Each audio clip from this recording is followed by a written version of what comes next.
नमस्कार, आप देख रहे हैं दर्श न्यूज और मैं हूं यति आपके साथ। लोकसभा चुनाव का बिगुल बज चुका है। लोकसभा चुनाव के तारीखों का ऐलान हो चुका है। ऐसे में हर गठबंधन के अंदर सीट शेयरिंग का मामला तय हो रहा है, लेकिन दो दल जो कल तक बिहार में सुर्खियों में थे वो आज निहत्थे बैठे हैं। जी हाँ, ऐसा हम इसलिए कह रहे हैं कि ऐसे दो दल हैं बिहार के सियासत में जो इन दिनों काफी ज्यादा सुर्खियों में है। उनके सुप्रीमो जो कल तक टिकट बांटने की बात करते थे, आज खुद एक सीट के लिए जद्दोजहद कर रहे हैं। पार्टी और उनका खुद का भविष्य अनिश्चित हो गया है। चिराग पासवान के चाचा और रामविलास पासवान के भाई पशुपति कुमार पारस और दूसरी तरफ सन ऑफ मल्ला कहे जाने वाले मुकेश सैनी की नाव अब तक मझधार में फंसी हुई है। जीतन राम मांझी और उपेंद्र कुशवाहा को तो एक टिकट मिल भी गया, लेकिन ये दोनों जो नेता हैं उनकी पार्टी आज भी मझधार में फंसी दिखाई दे रही है। चिराग पासवान जरूर इससे बाजी मार चुके हैं, लेकिन उनके चाचा पशुपति कुमार पारस की अगर बात करें तो वो ना अपने दल को अब तक किसी गठबंधन में सेट कर पाए हैं, ना अपने आप को किसी के साथ सेट कर पाए हैं। मुकेश सैनी और पशुपति पारस ये दोनों अब तक राजनीति सुर्खियों से गायब होने लगे हैं। राष्ट्रीय लोक जनशक्ति पार्टी के प्रमुख पशुपति कुमार पारस एनडीए से अलग हो चुके हैं और इसके बाद अब तक अपना रुख वो क्या है उनकी तरफ से राजनीतिक जो उनकी रणनीति है उस पर कुछ भी फैसला वो नहीं कर पाए हैं। वहीं दूसरी तरफ लोजपा से अलग होने के बाद उन्होंने रालोजपा पार्टी बनाई थी। रामविलास पासवान की रहते पशुपति पारस लोजपा के राष्ट्रीय अध्यक्ष नहीं रहे, पर चुनाव में टिकट बंटवारे में उनकी प्रमुख भूमिका हुआ करती थी। रामविलास पासवान भी उम्मीदवारों को पारस जी के साथ बात करने के लिए चुना करते थे, लेकिन इस बार उन्हें एनडीए में भी जगह नहीं मिली क्योंकि उन्होंने खुद एनडीए से अपना रास्ता अलग कर लिया है। उनको एक भी सीट नहीं मिली, जिसके बाद वो गुस्सा हुए और नाराजगी में उन्होंने ये फैसला ले लिया। इस बार किसी गठबंधन में रहते तो उन्हें टिकट जरूर मिल सकता था, लेकिन ऐसा है नहीं।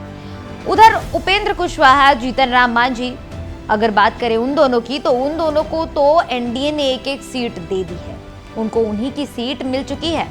और सन ऑफ मल्ला यानी कि प्रसिद्ध वीआईपी के सुप्रीमो मुकेश सैनी भी पिछले चुनावों तक दूसरों को टिकट दिया करते थे, लेकिन इस बार चुनाव में दूसरों को टिकट देने की बात तो दूर, उनकी पार्टी चुनाव लड़ने जा रही है ये भी तय नहीं हो पाया है। ये भी अब तक स्पष्ट नहीं हो पाया है। एनडीए घटक दलों में वो शामिल नहीं हो सके।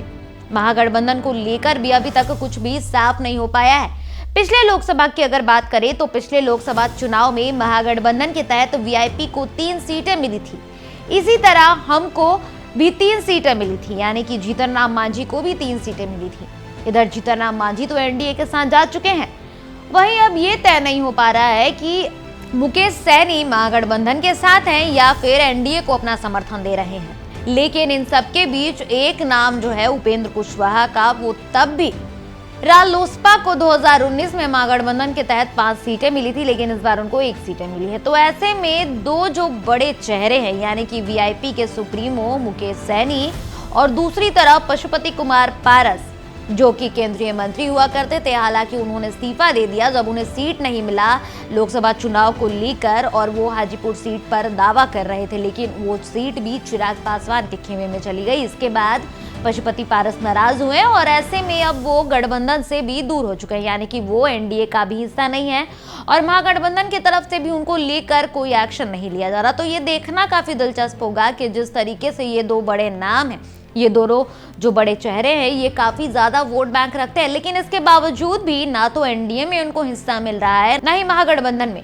कभी एक समय हुआ करता था जब ये लोग टिकट दिया करते, लेकिन आज का जो दौर है यानी कि लोकसभा 2024 की तारीखों के ऐलान के बाद ये वो दो बड़े चेहरे हैं जिन्हें एक भी सीट नहीं मिल पाई और अभी तक उनके तरफ से स्पष्ट नहीं हुआ है कि वो एनडीए के साथ जाने वाले हैं या फिर महागठबंधन के साथ। अभी के लिए इस खबर में इतना ही। दर्श न्यूज पर खबरों का सिलसिला जारी है। अब देखते रहें दर्श न्यूज। धन्यवाद।